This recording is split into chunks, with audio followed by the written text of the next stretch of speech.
What's up, YouTube? Look at this beautiful, oh snap, someone coming. This beautiful dark school. That's actually where I'm working now. I am on my way home. I hope no one's going to say anything about me having, I guess, recorded like the front entrance of the school. Anyways, I'm leaving. It's like 4:30. Still after 4:30. I'm exhausted. I'm stepping into the ALT life, which sometimes is nicer than the Eikaiwa life. From what I've experienced, it can be a lot less work, or a lot less teaching work, but I'm exhausted because the school that I'm teaching at right now, sorry, there's nothing really here but trees. Like, I have to go down a hill. The school where I'm teaching at is the best school in the area, or in the prefecture, I think. So I have a lot of papers to grade for teachers, the Japanese teachers, well, the Japanese English teachers. What tends to happen, which really sucks, is I'm the only ALT in my school, and I work at a junior high and a high school during, most of the week, like 4 days out of the week. On a fifth day, I go to a different school. But as the ALT of the junior high school and the high school, all of the teachers like share me, which sounds actually kind of naughty. But I like when they say that they're sharing me. It sounds kind of, actually, I guess it sounds naughty, so I like it. But usually what I have to do is I'll have one teacher come and give me like, say, about like 80 papers to ask me to be kind enough, sorry, his jumpy camera, to grade. So I'll be grading those papers, and then after I'm grading them, or as I'm grading them, another teacher will come and then ask me to grade their papers. So I'll have like 160, and then I'll also have class to teach, and then it just gets kind of crazy, kind of awkward right now, because this little girl, who will definitely be in the video in a minute, this random little student who's just passing me. Look at her, little girl, get out my video. Ain't trying to be on YouTube, you ain't about that life, trying to take my subscribers. Yeah, guys, I'm pretty just exhausted. Alright, now, on the way home, I've been able to put up videos recently because I've been having, my Wi-Fi's been pretty down recently. I still haven't fully gotten accustomed to my new life, new apartment, and new teaching job. It's just taking a bit of a while, but hopefully in the next month or so I'll be fine and whatnot. I was reading one of the students' essays about spouses working in foreign countries. Like, one spouse, will have a job in a foreign country, and they'll leave their lover, their husband, their wife in their homeland, and that happens a lot in Japan. The husband will be transferred to either another prefecture, and prefecture is pretty much what they call like a state here. If I compare it to something in America, they'll leave their husband or the wife like in a different prefecture, or sometimes even in Japan, and then they'll go to a different prefecture or to another country and work, and they'll be separated for however long the job requires. And it's so common here. And I was reading this student's essay today, and he was saying that he thinks it's a good opportunity for people to gain experiences, because you can go to another foreign country, and tides, being separated, kind of brings people closer. And this is my opinion, all right? This is only the Blue Ninja's opinion of that, which is partially cultural based. And okay, don't get hit by a car. I look like I'm in, like, as they say, actually I'm not. Almost looks like the countryside, as they say, inaka in Japanese, but I don't. It doesn't really look too country. But yeah, my opinion is, what I've seen in Japan, it actually doesn't bring people closer.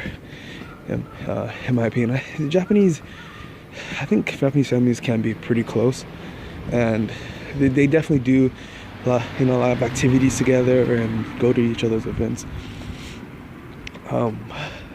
But I don't think, from watching married couples, even if only over 2 years, the impression I get is that when people get separated, they get separated. Like the way that Japanese tend to view marriage and relationships, it really changes over the few years. So from what I've seen, it goes to the it goes to the romantic phase, which is usually in dating, stretch out through dating. Then, because everyone's supposed to get married at some point, people get married, and then that happens. So marriage happens, and then everyone's still happy, and they're kind of doing things together. And then after a while, like most marriages, it becomes, I think in Japanese culture, it becomes common knowledge that, or they view it as common, that you kind of lose the spark after a while, and it just becomes another thing, like a routine job. And I've seen it happen before, multiple times. Usually after that, when that happens, some type of infidelity happens. Not always, but it does happen. Like the husband will be cheating, or the wife will be cheating. I've met various women in bars with wedding rings on, and then they have a wedding ring, but that's pretty much all it means. It's kind of funny. It's really sad that, to be honest, I remember I'll meet a woman, or I'll talking to my friends, and we'll see like a really cute girl, and someone will notice that she has a wedding ring on, and usually I just say, well, yeah, that just means she has a wedding ring on.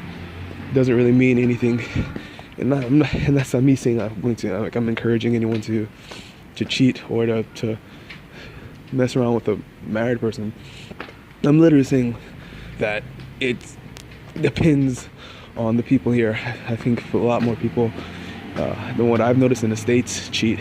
So that's kind of what it is. But yeah, and I think I was talking to someone about it. Just I think the fact that I think Japanese approach, I don't know. I feel like relationships they're not as, like, romantic relationships aren't taken as seriously as we try to take them in the States. It could I don't know why. One of my thoughts is that it could just be based on just the way we view relationships, or romantic relationships in the States. For example, when in a Japanese relationship, maybe you guys have heard, it's kind of common that after a while people stop having sex, right? They get to the point, well, after the first or the second child comes into play, like sex stops. And I know, like in the States, we have a lot of comedies about that stuff, about people no longer having sex after they get married, but I think that the thing that's different in the States is that we kind of tend to say that, all right, well, you need to rekindle that spark, and you guys, a healthy relationship is shown by usually how much sex is being had. But in the Japanese relationship, they just kind of say, well, whatever, this is normal, and it becomes a romantic less relationship. One of my old students, this is a student is a student who I'm pretty sure wanted to sleep with me, one of my female students, and she was married, and she said to me, she had I don't know how many kids she had, but it doesn't really matter. Well, she said to me that, the spark was gone in a relationship, and that in a typical Japanese relationship, after you become mama and pa, or after you get married, your husband and wife, and then the kids come in and you're mom and pa, and then that's it, and then you view each other as mom and pa. So the wife does the work because that's what she does, the ma work, and the pa does the pa work, and then that's it.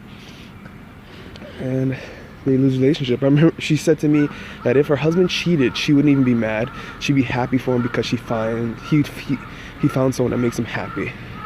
So that was really funny to hear her say. It wasn't really funny, but it was interesting. But yeah, so when the student wrote that, he thinks, it's good because, it sucks to be separated from your spouse, but it's such a good experiences. You can have such good experiences overseas. I think the foreign part of me, the American part, said well, dude, you're supposed to be married. Have the experiences together.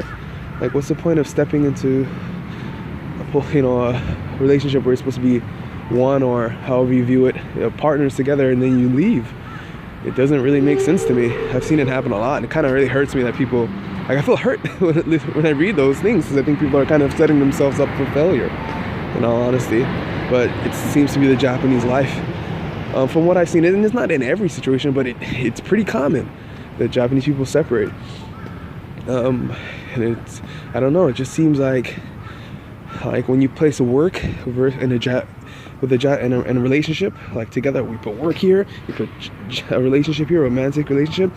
I mean, work always comes before, and then it feels like, I just feel like Japanese people kind of look at relationships, I don't know, I feel like they don't take them as romantic relationships as strong they are seriously, or as emotionally as you would expect an emotional or romantic relationship to be. It's from my experience, even talking to girls and stuff like that. Just work comes in and it's like boom, their mind is focused on work.